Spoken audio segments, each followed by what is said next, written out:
আসসালামু আলাইকুম দর্শক, আপনারা গত ভিডিওতে জানতে চাইছেন যে 22 নং ওয়ার্ডের জায়গায় জায়গায় জলাবদ্ধতা। আসলে গাজীপুর হলো সবথেকে উঁচু জায়গা, এই জায়গায় তো জলাবদ্ধতা হওয়ার কথা না। তো এই জলাবদ্ধতার জন্য আমরা নিজেরাই দায়ী। তো এখানকার স্থানীয় প্রতিবেশী যারা আছে, প্রতিবেশী তাদের কাছ থেকে আমরা একটু জানতে চাইবো এই জায়গায় পানিটা কিসের জন্য জমে। চাচা, এই জায়গায় পানিটা কিসের জন্য জমে একটু বলেন। এখানে জমতেছে বাগদাদ মাঠে যাওয়ার কথা ব্রিজ, বাগদাদ মাঠে দিয়ে দিচ্ছে দুইটা চুঙ্গি, এই চুঙ্গিতে গিয়া পানি পাচার করে যাইয়া পারে না, আটকে যায়।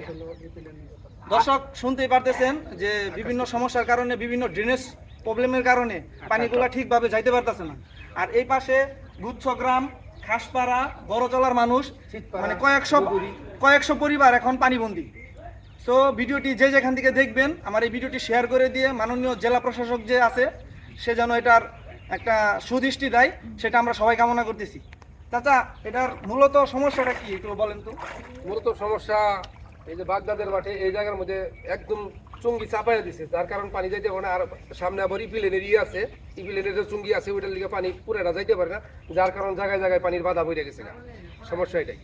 দর্শক জানতেই পারতেছেন জায়গায় জায়গায় বিভিন্ন ফ্যাক্টরির পানির যে মানে যাওয়ার যে নিষ্কাশন ব্যবস্থাটা সেটা অত্যন্ত দুর্বল হওয়ার কারণে আমাদের জাঙ্গালিয়াপাড়া সহ 22 নং ওয়ার্ডের জাঙ্গালিয়াপাড়া গ্রামটি এখন পানিবন্দী। কয়েকশো পরিবার দেখতেই পাচ্ছেন, এখানে কয়েকশো পরিবার পানিবন্দী।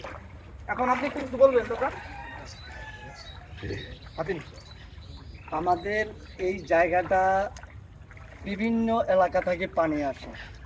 এই পানি আসার একমাত্র রাস্তা হচ্ছে এই সাইড দিয়ে একটা নদীর মতো একটা নালা ছিল। সেই নালাটা আমাদের এলাকার লোকেই কিছু আবর্জনা ফেলিয়ে সেটা বন্ধ করে ফেলেছে। প্লাস এরটার পরেও পানি কিছু কিছু জায়গায় বাধা পড়ছে, যার কারণে আমাদের এই যে বড়চালা, ছিটপাড়া, ডুগুরি এই অঞ্চলের লোকজনগুলো যাতায়াতে খুবই কষ্টকর হয়। সবচাইতে বড় কথা হচ্ছে আমাদের এই অঞ্চলের যে ছেলে মেয়ে সব কিন্তু এই রাস্তা দিয়ে স্কুলে যেতে হয়, মাদ্রাসায় যেতে হয়, হাটবাজারে যেতে হয়। আর বাজার এই এলাকার সর্বলোকেই এই এলাকাতেই এসে বাজারঘাটও করতে হয়।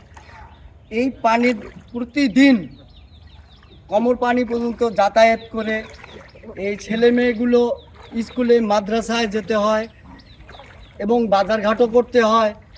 আমরা চাচ্ছি, দর্শক শুনতেই পারলেন এই এলাকার মানুষের বেহাল দশা। তারা খুবই দুর্ভোগে আছে এবং খুবই কষ্টে আছে। আমি চাই তারা যেন সুদৃষ্টি দেয়, যারা এলাকার সিনিয়র নেতৃবৃন্দ আছে, মাননীয় জেলা প্রশাসক, তারা যেন এই ব্যবস্থাটা দেখে এবং এটার জন্য একটা সুষ্ঠুভাবে তারা একটা সমাধান করে। তো ভিডিওটা এই পর্যন্তই। খরচ তো হবে না, পানির মধ্যে আটুর কাপড় উঠাইলে মাছটা তো আমারও দরকার।